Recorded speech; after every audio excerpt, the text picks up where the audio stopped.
Sir, मेरे कोई relative के हॉस्पिटल में एडमिट होने के बाद भी उनका मेडिक्लेम होने के बाद भी ज़्यादा पैसा क्यों कट गया? देखिए, जानना बहुत ज़रूरी है। लोग बाग मेडिक्लेम को बहुत आसानी से करा लेते हैं और एजेंट सही जानकारी नहीं देते हैं। इस वजह से कुछ लोगों को मेडिक्लेम कैसे यूज़ किया जाता है उसका पता नहीं होता।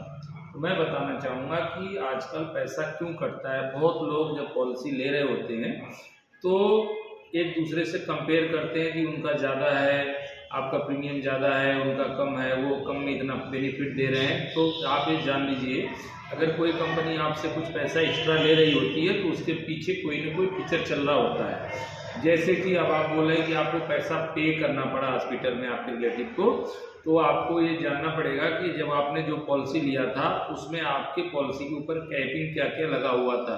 कैपिंग में लोग क्या होता है, कम प्रीमियम के चक्कर में या तो कुछ 10% 20% की को पेमेंट वाली पॉलिसी खरीद लेते हैं, उस दौरान में आपको पैसा देना पड़ता है। दूसरा, नॉन कंज्यूमेबल आइटम आज की डेट में बहुत सारी कंपनियां जब पॉलिसी करती हैं तो उसके साथ इनबिल्ड करके नहीं देती हैं।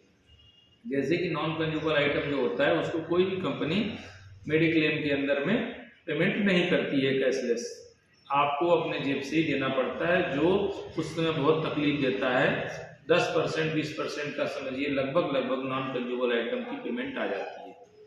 तीसरा होता है, जब आप पॉलिसी करा रहे होते हैं पहले से ही उसमें कुछ न कुछ क्राइटेरिया लगी होती है कि जी इस बीमारी में हम आपको इतना पैसा देंगे, इस बीमारी में इतना पैसा देंगे, और वो सही इंफॉर्मेशन एजेंट कस्टमर को नहीं देता है। इसलिए वहाँ पे जब आप एडमिट होते हैं और आपके कोई रिलेटिव परिवार के लोग एडमिट होते हैं, अब जो एडमिट होने वाला है, जिन्होंने पॉलिसी लिया था वो तो ऑलरेडी एडमिट है, वो कुछ बताने की इच्छा में है नहीं एजेंट ने क्या बोला था क्या नहीं बोला था, लेकिन सफ़र तो परिवार को करना पड़ता है। इसलिए आप पॉलिसी लेते समय बहुत अच्छी तरह से अपनी पॉलिसी की कंडीशन समझें, उसके बाद ही पॉलिसी खरीदें, और किसी के बहकावे में ना आए कि जी वो 20,000 का दे रहे हैं, हम 15,000 का दे रहे हैं, इसलिए हमारी कंपनी अच्छी है। तो एक बार सारी चीज़ सारी नोटिफिकेशन क्लियर कीजिए, उसके बाद आप पॉलिसी लेंगे तो आपको ये तकलीफ नहीं होगी।